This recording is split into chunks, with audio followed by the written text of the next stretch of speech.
Marcos 5, versículo 1 hasta el 20. Vamos a leer toda una historia contenida en los primeros 20 versículos del pasaje o del texto del capítulo. Es una historia muy conocida. Vamos a verla en su totalidad y es una historia interesante a pesar de lo familiar que es. Marcos 5, versículo 1 hasta el 20. Y llegaron al otro lado del mar, a la tierra de los Gadarenos. Y cuando él salió de la barca, enseguida vino a su encuentro de entre los sepulcros un hombre con un espíritu inmundo que tenía su morada entre los sepulcros. Y nadie podía ya atarlo, ni aun con cadenas.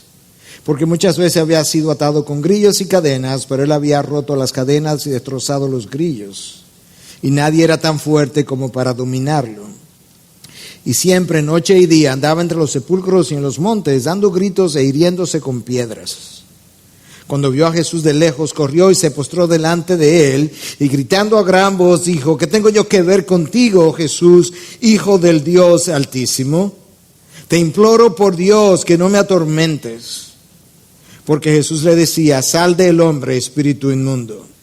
Y le preguntó: ¿cómo te llamas? Y le dijo: me llamo Legión, porque somos muchos. Entonces le rogaba con insistencia que no los enviara fuera de la tierra. Y había allí una gran piara de cerdos paciendo junto al monte. Y los demonios le rogaron diciendo: envíanos a los cerdos para que entremos en ellos. Y él les dio permiso. Y saliendo, los espíritus inmundos entraron en los cerdos, y la piara, unos 2,000, se precipitó por un despeñadero al mar, y en el mar se ahogaron. Y los que cuidaban los cerdos huyeron, y lo contaron en la ciudad y por los campos. Y la gente vino a ver qué era lo que había sucedido. Y vinieron a Jesús, y vieron al que había estado endemoniado sentado, vestido, y en su cabal juicio, el mismo que había tenido la legión, y tuvieron miedo. Y los que lo habían visto le describieron cómo le había sucedido esto al endemoniado y lo de los cerdos. Y comenzaron a rogarle que se fuera de su comarca. Al entrar en la barca, el que había estado endemoniado le rogaba que lo dejara acompañarle.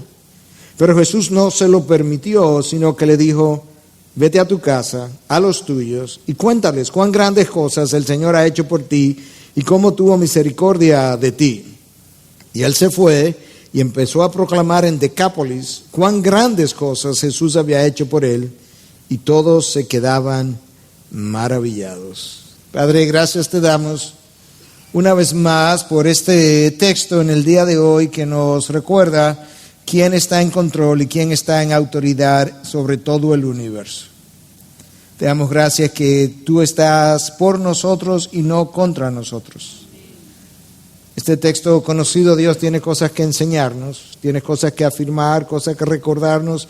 Yo quiero pedirte que en esta mañana tú nos ilumine por tu Espíritu y nos lleve de la mano a cada porción del texto que tú entiendas. Nosotros necesitamos revisar y que tú nos permita verla desde tu ángulo, como tú la ves, como tú la inspiraste, y no como nosotros la entenderíamos. Que al final tu gloria haya sido proclamada, Dios, de alguna manera, y que nosotros nos sintamos afirmados, libertos en ti. En tu nombre, Jesús. Amén, amén.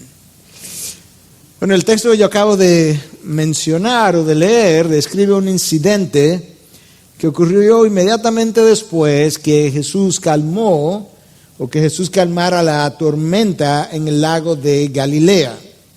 No sé cuántos recordarán, pero Jesús había partido del otro lado, del lado de Galilea, del lado judío del lago. Había partido al final de la tarde, dice Marcos en 4:35, al caer la tarde. De manera que ellos, al entrar la nochecita, como decimos nosotros, estaban ya navegando y remando. En algún momento de la noche ocurrió una tormenta y Jesús fue levantado, no de la forma más reverente posible, pero fue levantado por sus discípulos y él calmó la tormenta. Ellos continuaron remando y terminan del otro lado del lago, del lado gentil del lago, por así decirlo, y tan pronto ellos se desmontan de la barca, hay un hombre que sale al encuentro con Jesús. Muchos estamos familiarizados y recordamos este evento, sobre todo por esa palabra legión, que nos habla de que en este caso eran muchos los demonios dentro de este hombre. Pero yo no estoy seguro si cada uno de nosotros se percata de todas las implicaciones de este texto, hasta el punto que Marcos le da 20 versículos para describir de forma detallada todo lo que ocurrió en aquella ocasión. Esta es la única ocasión donde Jesús pregunta el nombre del demonio. Y yo hago esa salvedad porque es este texto que es usado por muchos para enseñar que a la hora de poder libertar a una persona de un demonio, de poder liberarla, que es necesario conocer su nombre, pero en realidad eso era una creencia en el primer siglo que venía de un trasfondo pagano. Los griegos consideraban esa liberación de esa manera. Y fue pasando de una generación a otra y circulaba en los días de Jesús. Pero esta es la única ocasión donde Jesús hace esto, y sin embargo en múltiples otras ocasiones nosotros vemos a Jesús haciendo exactamente lo mismo. Cuando llegamos al libro de los Hechos vemos a los apóstoles poder liberar a una persona también de un demonio, y en ninguno de los casos hubo necesidad de preguntar por el nombre del demonio. Ahora quizás Jesús tenía otra intención, había otra intencionalidad en este caso, como veremos más adelante, para preguntar por su nombre. Lo que sí sabemos es que Jesús acaba de calmar una tormenta ambiental con fuertes vientos, y ahora Él se ve en la necesidad de calmar otra tormenta, no climatológica como la anterior, pero es una tormenta del alma. Es la condición espiritual, es el huracán espiritual de un hombre que viene y se encuentra con Él después de haber estado poseído por múltiples demonios, y que de una u otra manera Jesús tiene compasión y termina libertándolo. La tormenta de este hombre no era pequeña, y nota cómo nosotros usamos la palabra atormentado. Este hombre estaba siendo atormentado. Es una palabra que viene de la palabra tormenta. Cuando yo estoy siendo atormentado, estoy siendo golpeados por los vientos de la preocupación, los vientos de quizá la ansiedad, la agitación, y eso es precisamente con lo que Jesús se encuentra ahora. Y ese es el título de mi mensaje, una tormenta del alma. Yo no creo que hay ninguna otra manera de poder describir adecuadamente lo que este hombre estaba sufriendo. Y con eso yo quiero que veamos en primer lugar la descripción del hombre endemoniado, porque es la descripción de su condición la que a nosotros nos permite entender ciertamente esto debió haber sido el infierno en la tierra, el infierno dentro de un hombre, para poder ser descrita de la manera en que Marcos y Lucas y Mateo describen entre los tres lo que ocurrió en este día. El relato más extenso es el de Marcos. El más corto es el de Mateo, y Lucas un relato intermedio. Pero Marcos tiene el relato más extenso que yo acabo de leer. Déjame darte una idea, de nuevo, de forma resumida, de cuál era la condición de este hombre, cómo es descrita su condición. En primer lugar, este es un hombre poseído por un espíritu de corrupción o de inmundicia, un espíritu inmundo. Vamos a hablar un poquito más de eso más adelante, pero comienza a meditar un poco. Este no es un espíritu cualquiera, esto es un espíritu de inmundicia. En segundo lugar, este hombre moraba entre los sepulcros, en el cementerio, entre los montes donde frecuentemente existían las tumbas de los muertos, aislado de todo contacto social. Era un hombre con una fuerza sobrenatural, hasta el punto de que cuando lo amarraban con cadenas y con grillos, él rompía las cadenas y rompía los grillos. Ahora tú tienes que imaginarte un poco esta situación. Tú tienes grillos y tienes cadenas. Para tú romper los grillos, con toda probabilidad, tú te estás hiriendo a ti mismo para tú poder hacer la fuerza y romper grillos de metal. Imagínate la condición de este hombre, imaginémonos su cara, su rostro, imaginémonos su piel, tiene meses quizás, no sabemos si años, pero tiene un tiempo en esta condición. Era un hombre indomable. De hecho, la palabra que es usada ahí para hablar de que el hombre no podía ser controlado es la palabra que es usada para la domesticación de un animal salvaje. Este era un hombre no domesticable, si pudiéramos decir, en su conducta. Andaba desnudo, dice el texto de Lucas en el capítulo 8. No tenía ropa. Sigue imaginándote su condición, completamente desnudo. No tenía reposo, andaba de noche y de día deambulando por los montes, dando gritos, dice el texto, a alta voz. No sabemos lo que decía, no sabemos lo que pronunciaba, pero tenemos que recordar que este es un ser humano en una condición caída, bajo sufrimiento y bajo tormento. Y es obvio que él estaba sufriendo como ser humano la tormenta interior, porque el texto dice que él se daba golpes con piedras a sí mismo. Es como si él hubiese querido autodestruirse para terminar con su existencia. Y en su condición entonces atemorizaba a todo el mundo, porque el texto de Mateo en 8:28 dice que nadie se atrevía a pasar por aquel lugar donde el hombre estaba. Ahora tú tienes una idea de la tormenta interior de este hombre. Ahora recuerda, los discípulos salieron en la tardecita a pescar, se encontraron con una tormenta, pasar de un lado a otro pudo haberle tomado, según los cálculos, 3-4 horas, de manera que estos probablemente, si le da 1 hora o 2 más por la tormenta, probablemente estas son las 10, 12 de la noche, completamente oscuro. En medio de la noche tú te desmontas de una barca. Imaginémonos cuán intimidante esto debe haber sido para los discípulos. Este hombre que sale al encuentro de ellos en esta condición, caminando con un huracán espiritual en su interior. Nosotros vivimos amenazados por los fenómenos de la naturaleza que no controlamos. Jesús acaba de controlar una tormenta de la naturaleza y nosotros vivimos amenazados también por fuerzas de las tinieblas que el libro de Efesios describe como huestes espirituales de maldad en las regiones celestiales, y que nosotros luchamos contra ellas y nosotros tampoco controlamos esas fuerzas. Pero aquí hay uno que tiene control sobre una cosa y sobre la otra. Aquí hay uno a quien responde todo el mundo, no importa si es en el mundo material o en el mundo de lo espiritual.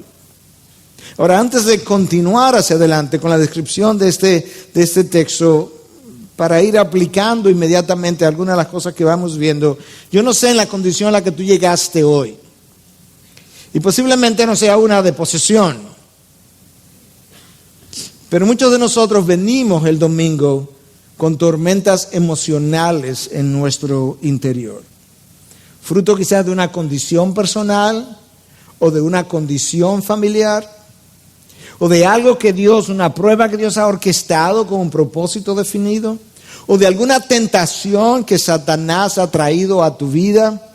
Pero muchas veces nosotros nos sentamos ahí tranquilos en medio de una tormenta emocional, y el que está a mi lado, el que está adelante, el que está detrás, no tiene la menor idea de qué está ocurriendo. Y muchas veces Dios me ha traído a su casa precisamente para calmar mi tormenta, para decirme algo, comunicarme algo, para visitarme de alguna manera, de tal forma que yo pueda salir de aquel lugar de una forma distinta. Yo quiero que tú pienses en eso, porque Dios puede usar este texto, lo que Él tenga que decir en el día de hoy, para visitar la vida de alguien en esta congregación que quizás necesite un toque personal de Dios por medio de su palabra y su espíritu en la mañana de hoy. Ahora regresemos a este hombre de la historia. Imagínate de nuevo su estado, una tempestad emocional, fruto de este vendaval en su interior, con cientos de espíritu en su interior. El espíritu inicialmente es descrito en forma singular y se habla de un espíritu inmundo.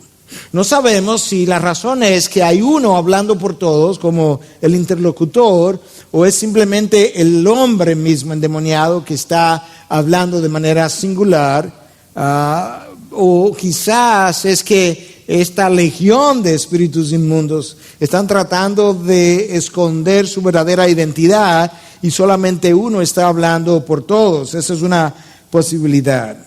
Pero la realidad es que este hombre es descrito como un espíritu inmundo. Y la manera como la palabra de Dios describe a los demonios es precisamente de esa forma. Aquellos que al pecar y separarse de Dios perdieron toda virtud, perdieron toda dignidad, perdieron todo visos de verdad. Y de ahí entonces que ellos sean asociados a todo acto de iniquidad y de maldad y de corrupción. Por eso no es extraño encontrar en muchas de las religiones paganas asociaciones con orgías y violaciones de niños y sacrificios de niños, precisamente porque estos espíritus de maldad no tienen en ellos ningún viso ni trazas de lo que es la gloria o la imagen de Dios en ellos. Y esto es recogido, resumido en una sola palabra: inmundo. Un espíritu, una de las traducciones del inglés dice foul, como algo que hiede mal. Esa es la condición de este espíritu. La morada de este hombre poseído era entre los sepulcros. Y yo creo que eso nos habla de que ciertamente los demonios se correlacionarían mejor con el mundo de la muerte que con el mundo de la vida. Ellos tienen existencia, no hay duda de eso. Pero yo no creo que ellos tienen vida de la misma manera que nosotros en nuestro estado de incredulidad somos descritos como muertos en delitos y pecados. Si esa es nuestra condición y somos redimibles, imaginémonos la condición en la que se pudiera o como se pudiera describir un demonio que no tiene la capacidad de ser redimido. Su asociación es más con la muerte que con la vida, y ahí él está viviendo entre los sepulcros. Yo creo que cuando alguien tiene vida, verdaderamente tiene la capacidad de crecer. De ahí que nosotros podemos ser santificados en Cristo por medio de su Espíritu, a través de la palabra. Los demonios no tienen la capacidad de cambiar. Su condición es la que es desde que cayeron, y será esa la misma condición cuando entren al mundo de su condenación definitiva. La posibilidad de cambio no existe para ellos. Yo creo también que cuando alguien tiene vida, verdaderamente tiene esperanza. Mientras hay vida, hay esperanza. Pero los demonios no tienen esperanza. Cuando alguien tiene vida realmente, no solamente tiene esperanza, pero tiene propósito, algo que lo está llevando en una dirección definida, donde él va a terminar hasta llegar. Pero los ángeles caídos no tienen propósito de existencia para ellos. Tendrán un propósito dentro del plan de redención de Dios, porque Dios lo ha permitido, pero ellos per se no tienen ningún propósito. Y de ahí que estoy diciendo entonces que ciertamente ellos tienen existencia, pero yo no describiría su condición como una de vida, y por tanto el deambular entre los sepulcros es como una buena tipificación de lo que estos demonios representan. Por otro lado, este hombre caminaba desnudo. Yo creo que eso nos habla un poco quizás de la ausencia de toda vergüenza y pudor en estos espíritus. Cuando ellos cayeron, lo perdieron todo.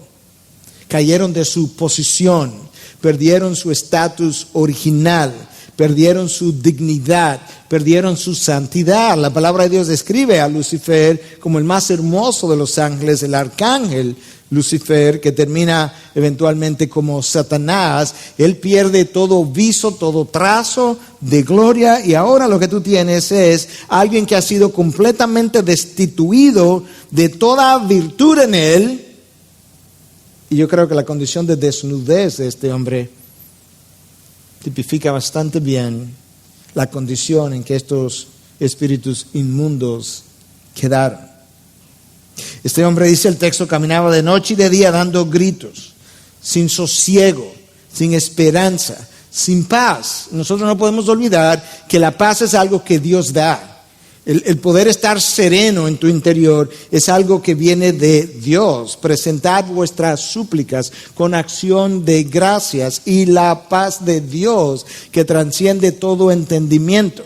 Mi paz os dejo, mi paz os doy, pero no la doy como el mundo la da. Ese sentido de paz, de tranquilidad, de serenidad, eso es algo que Dios tiene que dar. Y obviamente este hombre caminando de noche, de día, dando gritos sin sosiego, también es una buena caracterización de cuál es el estado del alma separado de Dios. Y yo creo que eso nos da a nosotros una idea también de cuál sería el estado del alma de aquellos que han terminado la condenación separados de Dios. Es una condición triste, dolorosa cuando tú la piensas. Se decía de D.L. Moody que cada vez que él predicaba acerca del infierno, él terminaba llorando. Y un predicador de su época decía, si yo voy a huir del infierno, no quiero oír a nadie más que no sea D.L. Moody. Él entiende el dolor de dicha condenación. Este hombre era tan atormentado que se hería a sí mismo con piedras. ¿Te imaginas eso? ¿Te imaginas que tú tengas un huracán interno tan grande que tú te agaches, tomes piedras y comiences a herirte a ti mismo? Quizás en un intento de autodestrucción, de terminar con tu miseria. Y yo creo una vez más que este es un buen word picture, una buena descripción, una buena ilustración de lo que el pecado y Satanás hacen con nosotros. Satanás no tiene que atacarte personalmente, lo que él necesita hacer es inducirte a pecar y el pecado se encargará de autodestruirnos.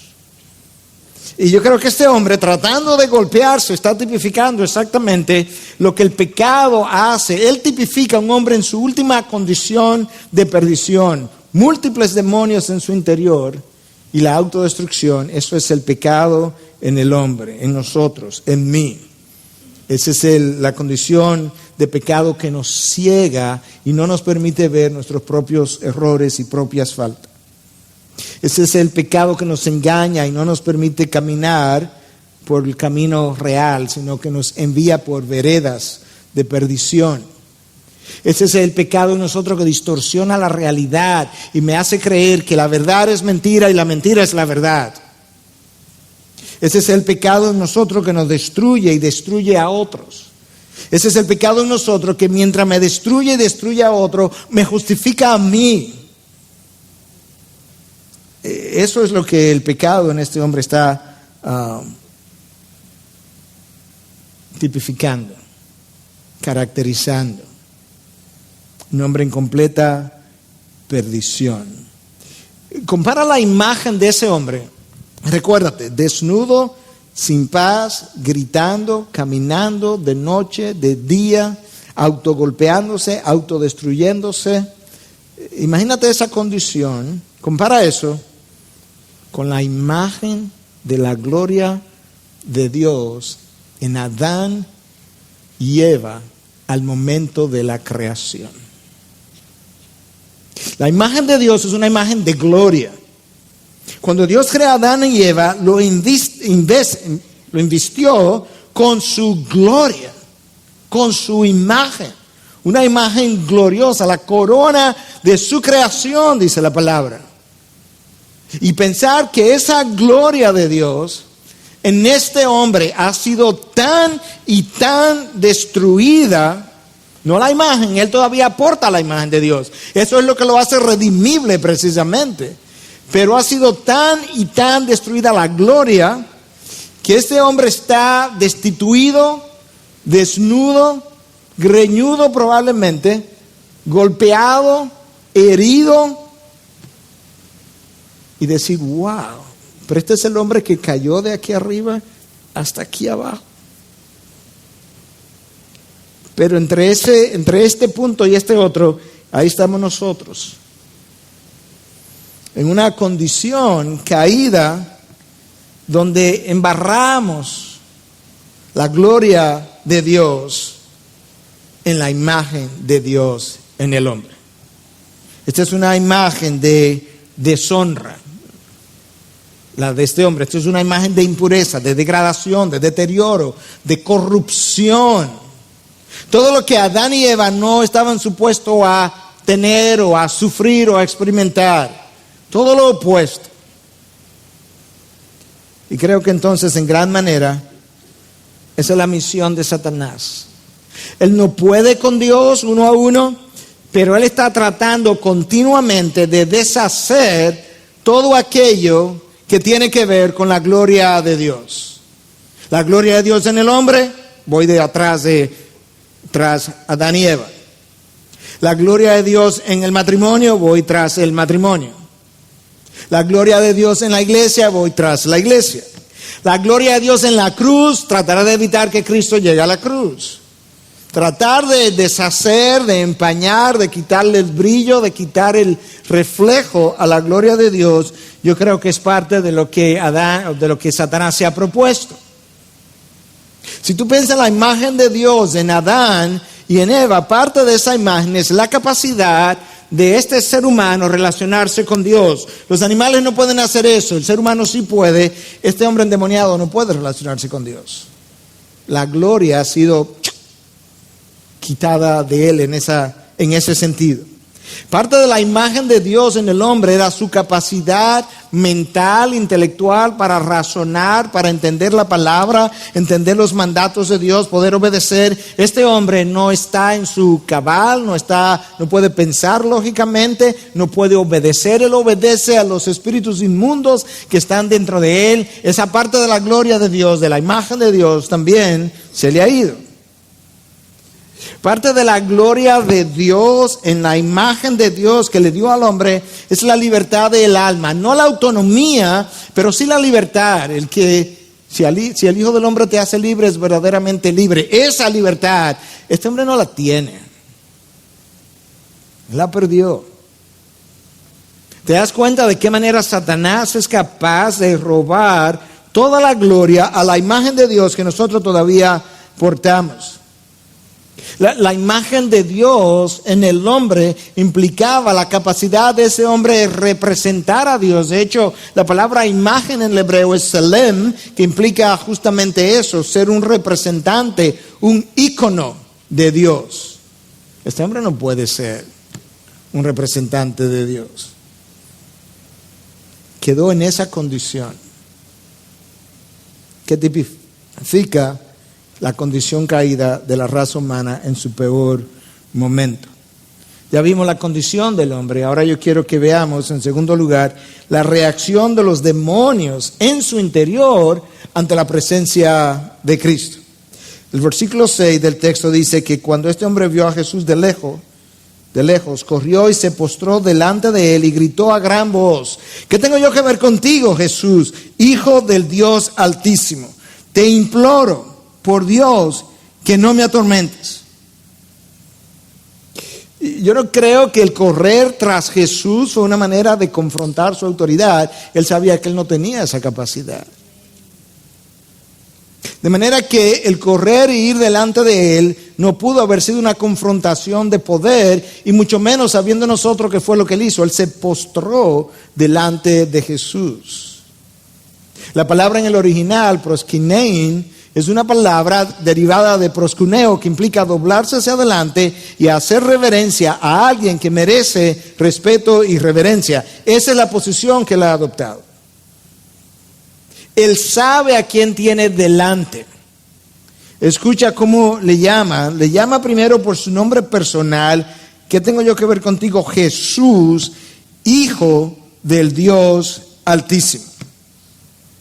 Estos demonios conocen lo que los discípulos no conocían. Recuerdan que después de la primera tormenta en la barca, la pregunta final, cuando la historia terminó, fue: ¿y quién es este que aún los vientos le obedecen? ¿Recuerdan esa pregunta?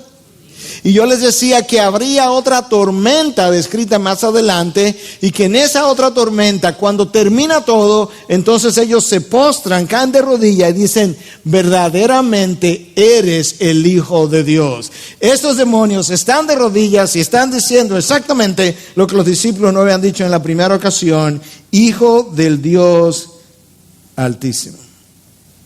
Es un reconocimiento de su posición, de su estatura, de su autoridad, de su poder.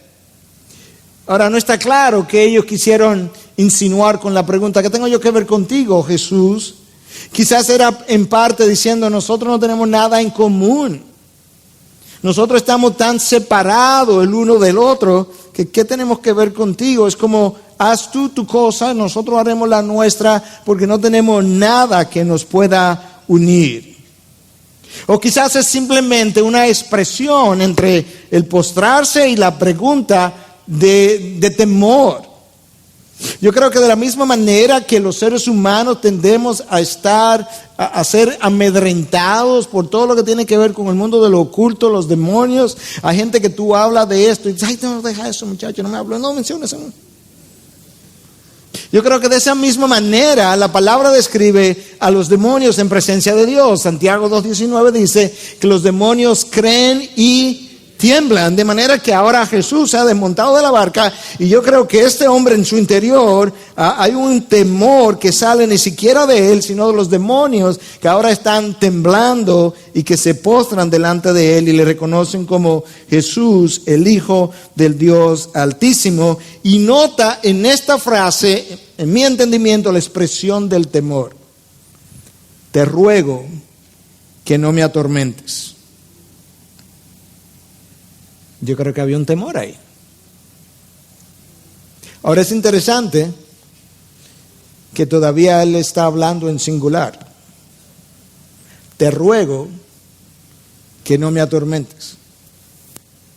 Alguien pudiera pensar que es el hombre endemoniado que está hablando, pero creemos que no, por el resto de lo que el texto dice, sino que es uno de los demonios.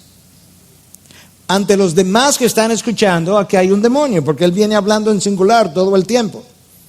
Y es después de esta frase: te ruego que no me atormentes, que Jesús le dice: ¿cómo tú te llamas? Y yo creo que Jesús estaba tratando de poner la identidad de lo que él conocía, que estaba tratando de ocultarse detrás de este verbo en singular, para que otros y sus discípulos supieran: aquí estamos lidiando con más de un demonio. Algunos de aquellos que han tenido más experiencia que las pocas que yo haya podido tener con este mundo, hablan de que en ocasiones ha habido más de un demonio en el individuo y que uno es expulsado, y ellos han quedado convencidos en el momento de que las cosas habían terminado, simplemente para minutos después comenzar manifestaciones nuevamente y descubrir que aparentemente había más de uno en esa persona. De manera que no lo puedo afirmar categóricamente, pero yo creo que es posible que básicamente esta legión de demonios está tratando de ocultarse, hablando a través de un solo interlocutor que le dice: te ruego que no me atormentes. Y yo creo que el miedo que ellos experimentan ante la presencia de Jesús, por un lado, es ese: número uno, que me vaya a atormentar. Número dos, es un recordatorio de lo que ellos perdieron. Número tres, es un recordatorio de su condenación eterna. Es un reconocimiento de su debilidad ante el poder de Dios. Y es probablemente también un recordatorio de la necesidad de su sumisión a este poder. Si Isaías tiene una visión del trono de Dios, y tan pronto ve ese trono, en una visión, ni siquiera que él estaba frente al trono, él está teniendo una visión. Y en la visión él se siente destruido, undone, deshecho, desintegrado al contemplar la santidad de Dios. Imaginémonos ahora un demonio que ha perdido todo viso, toda traza, toda virtud, toda dignidad, toda posición. Y yo me imagino que su grado de reacción interna debe ser mucho mayor aún ante la presencia del Hijo del Dios Altísimo. Los demonios creen y tiemblan. No me atormentes, singular. Próxima pregunta de Jesús: ¿cómo te llamas? Legión. porque somos muchos. Y de ahí en adelante el verbo cambia a plural. Ya somos muchos. No dice cuántos. Una legión implicaba una unidad de combate del ejército romano de unos 6,000 soldados. Ahora, no tenemos que tomar eso literalmente para pensar que entonces habían 6,000 demonios. Pero eran muchos. Y una de las razones, como sabemos que eran muchos, es porque fueron capaces de tomar a 2,000 cerdos y derricarlo por una barranca hacia el mar. ¿Cuántos eran? No sabemos, pero muchos. Ahora, la posibilidad de posesiones múltiples no aparece solamente en este texto. Nosotros sabemos de María Magdalena que la palabra de Dios describe que de ella habían salido 7 demonios. Nosotros sabemos por otro texto de Lucas 11, donde Cristo está describiendo una posesión, una liberación, y qué ocurriría con el hombre que es liberado y no establece una relación con Dios. Nosotros asumimos, mal asumimos, cuando lo hacemos, que todo el que es liberado ya es salvo, ¿no? Esos son dos procesos completamente distintos. Uno es la liberación y lo otro es su necesidad de salvación, que pudieran ocurrir en un mismo día, pero no necesariamente. Y en Lucas 11, Cristo está describiendo algo parecido. Escucha lo que él dice en el versículo 23 hacia adelante. El que no está conmigo está contra mí, o contra mí está. Y el que conmigo no recoge, desparrama. Cuando el espíritu inmundo sale del hombre, pasa por lugares áridos buscando descanso, y al no hallarlo dice: volveré a mi casa de donde salí. Y cuando llega la encuentra barrida y arreglada. Entonces va y toma consigo otros 7 espíritus peores que él, y entrando moran allí, y el estado final de aquel hombre resulta peor que el primero. Cuando el espíritu inmundo sale del hombre y no pasa nada más, y el Espíritu de Dios no ha venido a habitar ese hombre, esa casa, ahora que ha sido liberada, queda en orden, queda arreglada. Pero el espíritu inmundo, no encontrando descanso, dice: yo voy a regresar a la casa. Y cuando regresa, no regresa solo, regresa con otros 7 espíritus peores que él, dice Cristo. Y entrando moran allí, y el estado final de aquel hombre resulta peor que el primero. Claro que va a ser peor que el primero, no solamente por la multiplicidad de espíritus, es que habiendo sido liberado por Dios, no existe nada para encontrarte con Dios. Ahora, el texto no nos dice nada del estilo de vida de este hombre anteriormente para que una legión de espíritus inmundos entrara en él. Ahora, yo creo, esto no es canónico, la Biblia no lo especifica de esta manera, por eso estoy diciendo yo creo. Yo creo que las posesiones son parte de un juicio de Dios sobre alguien que ha estado involucrado en ciertos estilos de vidas tan degradantes de la imagen de Dios que él porta, que como parte de su juicio, Dios da permiso para que espíritus inmundos lo invadan y lo atormenten como parte de su castigo por haber destruido la dignidad de la imagen de Dios en él. Eso es como yo lo concibo en mi mente. Pero recuerde, la Biblia no lo explica de esa manera. Este hombre reconoce, o los demonios en él reconocen a Cristo como el Hijo del Dios Altísimo, y le rogaban con insistencia que no los enviara fuera de la tierra, dice el texto de Marcos. Pero el texto de Lucas 8, en el versículo 31, dice que él les rogaba para que no los enviara al abismo. Nosotros sabemos por la palabra que hay espíritus inmundos en cárceles, en prisiones oscuras, y hay espíritus inmundos que andan sueltos. ¿Por qué unos están encarcelados y otros están sueltos? Pudiéramos especular en otro momento y quizás fuera de esta ocasión cuál sería una posible razón. Pero sin lugar a dudas, Judas 1:6 describe a aquellos ángeles que no conservaron su señorío original, de manera que eran ángeles de poder, su señorío original. No eran cualquier tipo de ángeles, sino que abandonaron su morada legítima. Tenían una morada y era legítima, otorgada por Dios, delegada en ellos por Dios, Y a esos que no guardaron su señorío, los ha guardado en prisiones eternas, bajo tinieblas, para el juicio del gran día. Eso es donde van a terminar todos ellos. Y ese es el lugar donde estos demonios no quieren ir. No me atormentes, no me envíe al abismo antes de tiempo. Nosotros vamos a llegar allá, pero danos un chance, déjanos aquí libre, déjanos en el área, déjanos en la tierra. Y de ahí entonces que Marcos hable de no nos envíe fuera de la tierra, y Lucas hable de no nos envíe al abismo. Y ellos entonces, hablando con Jesús, le dicen, déjanos entrar en los cerdos. Y el texto dice en el versículo 15, en el versículo 13, y Él les dio permiso. ¿Te das cuenta que un demonio no puede ni siquiera poseer un puerco sin el permiso de Dios? Mucho menos un ser humano, y mucho menos un hijo de Dios que no creemos pudiera ser poseído. Un puerco, permítenos entrar en ellos. En otras palabras, no nos atrevemos ni siquiera a invadir parte de tu creación sin tu permiso. Y son textos como estos que a mí me han llevado a aquella conclusión que dije que era mi conclusión, que personas poseídas son personas sobre quienes Dios ha otorgado un permiso de invasión como parte del juicio por haber entrado en estilos de vida prolongados y altamente degradantes de la imagen de Dios en él, y esta posesión servirá como su tormento. Danos permiso, y Cristo le da permiso. Imagínate la reacción cuando 2,000 puercos comienzan a correr como locos y llegan a un precipicio sobre el agua del mar, sobre el lago de Galilea, y todos terminan allá abajo y ahogados.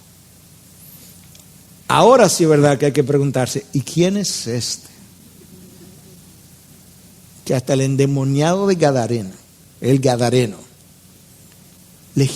una legión de espíritus inmundos, le obedecen. Y que para los espíritus salir e ir a habitar en puercos, tienen que pedirle permiso. ¿Y qué clase de hombre es este? Entonces escuche. Y vinieron a Jesús y vieron al que había estado endemoniado, sentado, vestido y en su cabal juicio, el mismo que había tenido la legión, y tuvieron miedo. Ven a ver, esto es increíble. Y cuando tú llegas, te encuentras al hombre que andaba dando gritos de día y de noche, que él está sentado. Está en paz, está en sosiego. El hombre que estaba desnudo, él está cubierto.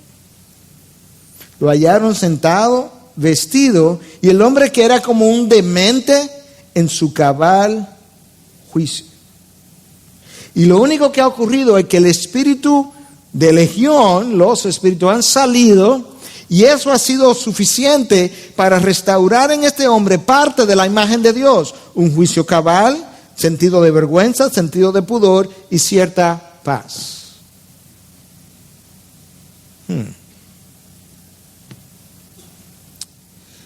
Y este hombre está corriendo, él no está desnudo, y él tiene juicio.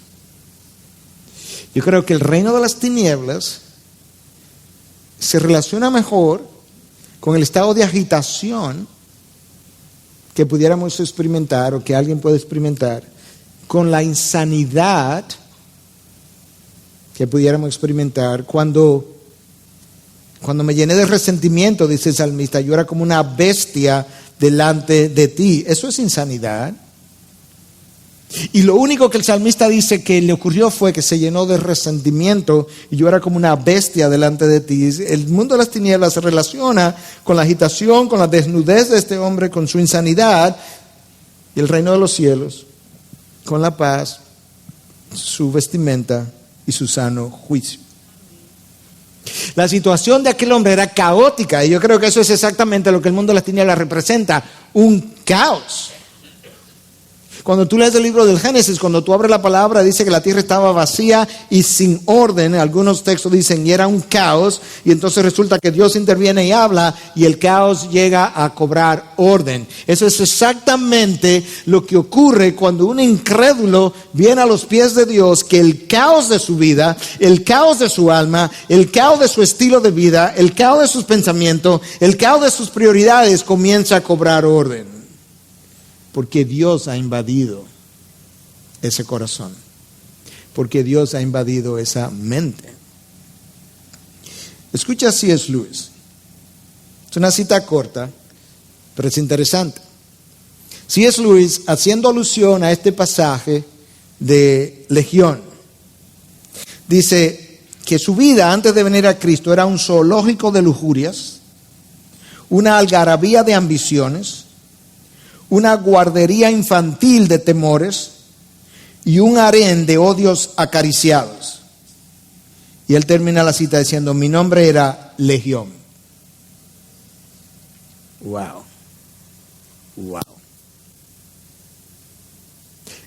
En su caso, él no está describiendo espíritus inmundos, él está describiendo un estilo de vida caracterizado por un zoológico de lujurias, una algarabía de ambiciones, una guardería infantil de temores y un harén de odios acariciados. Mi nombre era Legión y ahora en Cristo completamente libertado, completamente sanado, libre, limpio, sin condenación, porque no hay condenación para aquellos que están en Cristo Jesús. Con un nuevo derrotero. Un nuevo derrotero que comienza primero con un arrepentimiento de mis pecados. Y luego que ese arrepentimiento ha ocurrido, comienza con una ordenación, un orden de mi estilo de vida. Comienzo a ordenar mis relaciones. Por eso es que voy y pido perdón a mi esposa, a mi esposo, a mis hijos, a amigos. A mi pastor, a quien tú entiendas, o la persona que te trajo a los pies de Cristo. Yo comienzo a ordenar mis relaciones, yo comienzo a ordenar mis finanzas, yo comienzo a ordenar todo mi mundo que estaba o era un caos de ambiciones, odios, resentimiento, pecado, lujuria, tal cual lo describe Lewis. Ese hombre comienza a dejar sus vicios, deja el alcohol, deja la pornografía, deja las drogas. Deja todo aquello que lo dominaba, todo aquello que le quitaba la libertad que Dios le dio al hombre cuando le puso en él su imagen que fue esclavizada al pecado. Y lo que ha ocurrido es que mientras Dios quiere darnos libertad, si el Hijo del Hombre te hace libre, eres verdaderamente libre. Mientras Dios quiere darte libertad, Satanás quiere esclavizarte.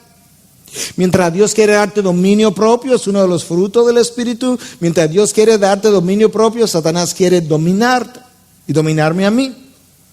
Mientras Dios quiere conformarme a su imagen, Satanás quiere distorsionar la imagen de Dios en mí. Eso es como Él funciona. Mientras Dios quiere protegerme, Satanás quiere destruirme. Y es tan astuto que Él es capaz de simplemente inducir emociones, sentimientos, deseos en mí y dejarme solo.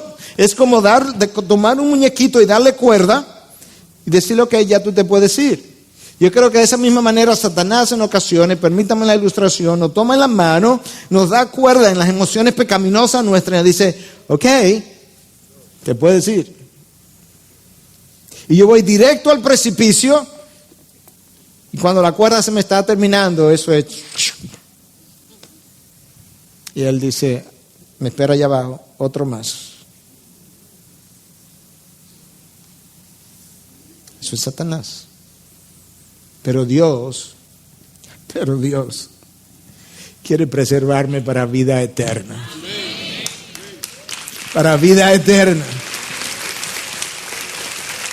Dios quiere glorificarse en mi vida, Satanás quiere destruir la gloria de Dios en mí. Y esa es la razón por la que Él se va tras Adán y tras Eva. La corona de la creación de Dios.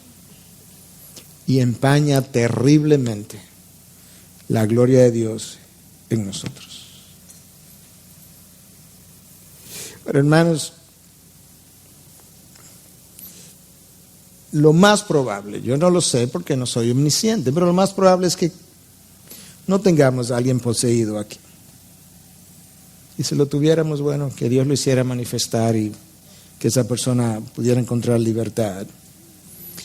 Pero eso no dice que este texto está como lejano de mi realidad.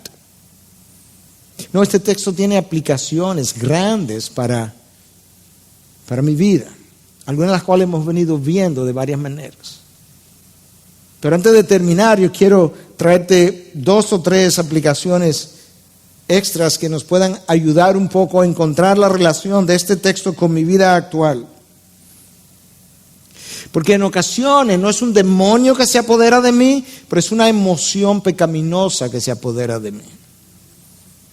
Y no es un demonio que me domina y me arrastra, pero es una emoción pecaminosa que me domina y me arrastra y me lleva como si fuera un demonio sin serlo. Y cuando Satanás logra incendiar esas emociones, él logró su cometido. Por eso la palabra de Dios dice, no se ponga el sol sobre vuestro enojo. Eso es una emoción. Ni deis lugar al diablo. Hay una relación entre esas dos cosas en el mismo verso, separado apenas por una coma. No dejéis que se ponga el sol sobre vuestro enojo, coma, ni deis lugar al diablo. No tiene que poseerme para empujarme. Cuando ese odio y ese resentimiento calan en mí, hacen residencia en mí, yo termino muchas veces, como el salmista decía, como una bestia delante de tus ojos. Cuando pensamientos y formas pecaminosas invaden mi mente y permanecen en mi mente, ahora mi mente controla mis acciones. Mi mente le dice al corazón cómo debe sentir, el corazón le dice a mi voluntad cómo debe actuar, y ahora de repente yo estoy invadido por pensamientos que me están dominando y controlando y esclavizando otra vez. De ahí que el apóstol Pablo nos diga que nosotros debiéramos pensar en todo lo verdadero, en todo lo justo, en todo lo amable. Si hay algo digno de virtud, en esto pensad. Pablo sabe, Pablo está consciente, el terreno de batalla es mi mente. Si permite que el enemigo gane terreno en tu mente, perdiste la batalla. Y algunas batallas las hemos perdido. Yo no sé usted, pero yo la he perdido. Pero todo comenzó en mi mente, cuando permití que terreno fuera ganado por él.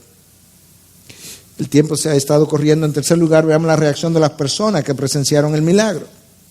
Es interesante, los testigos del poder de Jesús tuvieron 2 reacciones. Escucha, versículo 15 termina diciendo que ellos tuvieron temor. Cuando la gente vino y encontraron al endemoniado sentado, ¿te imaginas que tú estás acostumbrado a ver un hombre en la condición que la describimos y de repente tú llegas y él está cruzado de piernas, vestido y tranquilo, como diciendo, ¿cuál es el problema? Y ahora dice el texto que cuando lo vieron así tuvieron miedo. ¿Pero miedo de qué? Yo no creo que era miedo del hombre que estaba tranquilo, porque ya eso pasó. El hombre que estaba desnudo ahora está vestido. Yo creo que el miedo tiene que ver con la persona que lo sacó de esa condición en la que estaba y lo puso en esta otra condición. Porque si antes le teníamos miedo a Legión, porque no lo podíamos controlar, resulta que ahora yo estoy en presencia de alguien que controló a Legión. ¿Y quién controla eso?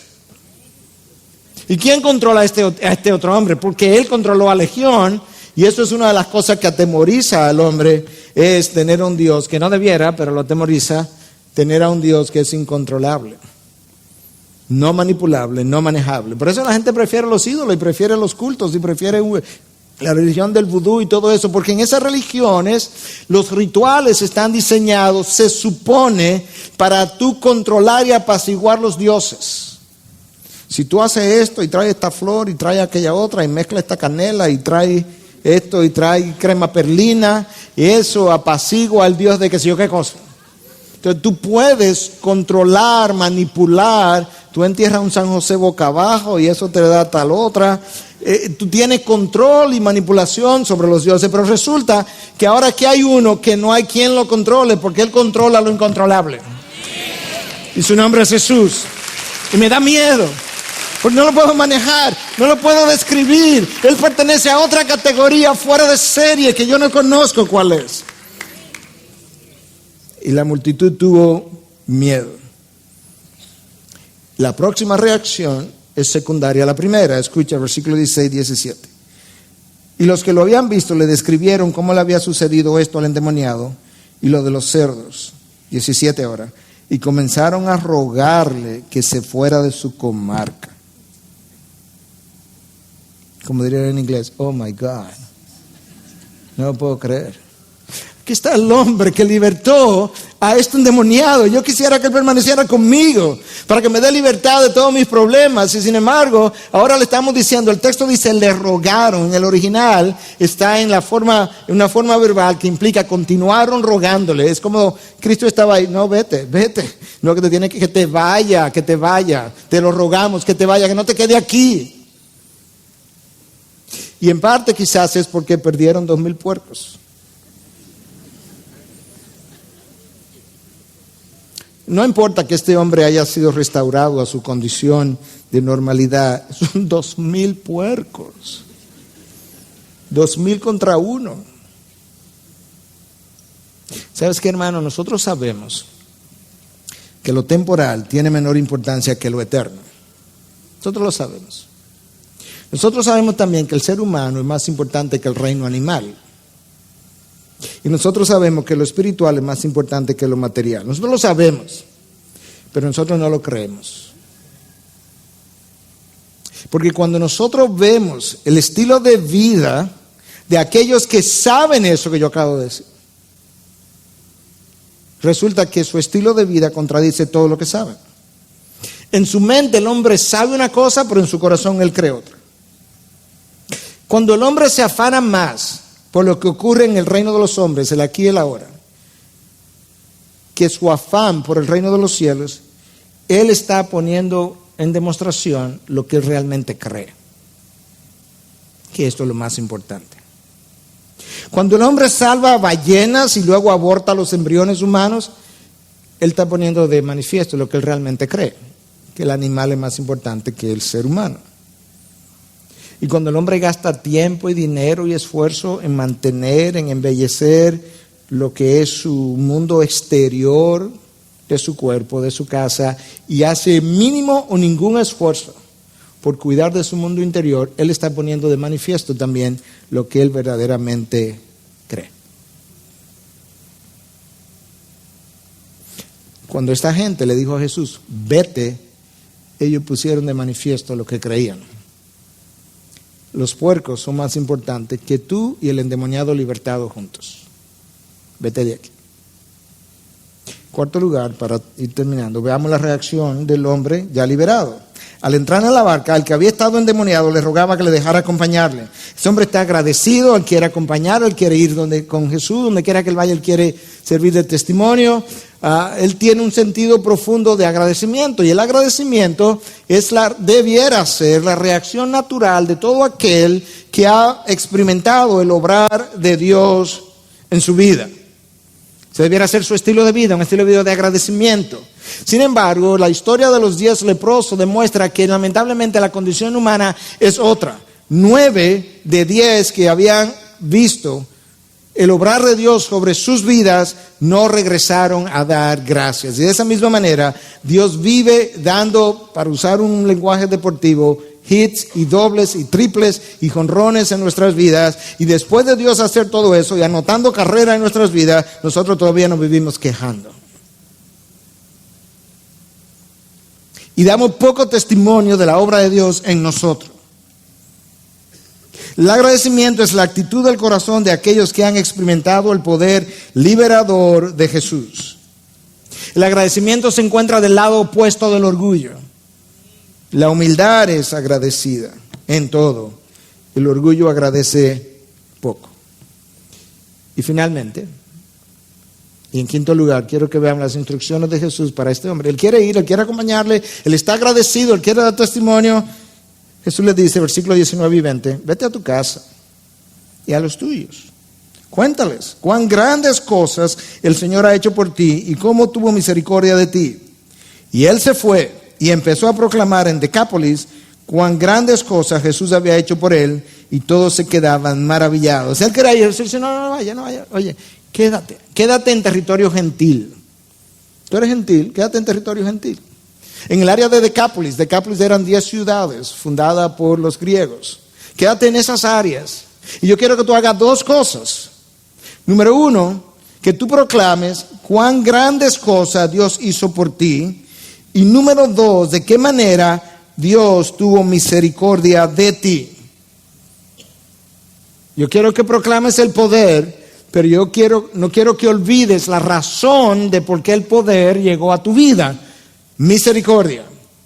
Proclámalo. Y el texto dice que él comenzó a decirle a todo el mundo acerca de esto. Y hermano, yo quiero decirte hoy en día que si tú eres alguien perdonado y salvado, tú tienes exactamente, al igual que yo, la misma responsabilidad de contarle a todo el mundo cuán grandes cosas Dios ha hecho en ti, y de contarle a todo el mundo cuánta misericordia Él ha tenido de ti. Esa es parte de la gran comisión. Es testificar acerca de la obra de Cristo en mí. Este hombre tuvo una noche de Bible College Studies, de estudios bíblicos. Una noche. Y con esa noche Jesús le dijo, ya tú tienes suficiente, solamente quiero que vayas y hagas 2 cosas. Dile lo que yo hice por ti y dile que yo tuve misericordia de ti. ¿Tú crees que tú puedes hacer eso con esa noche solo de aprendizaje? Si tú puedes, pues ve.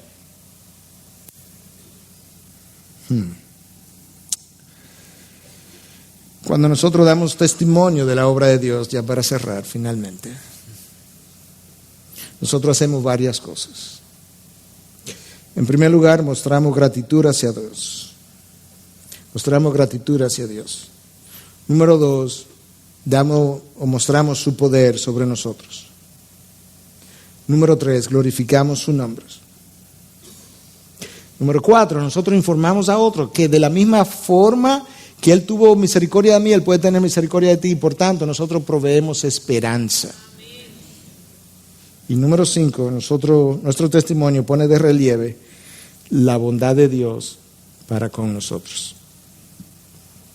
Rápidamente otra vez. Mostramos gratitud, mostramos su poder, informamos a otros que de la misma manera que Dios tuvo piedad de mí, fui liberado y sanado, ellos también pueden, por tanto proveemos esperanza.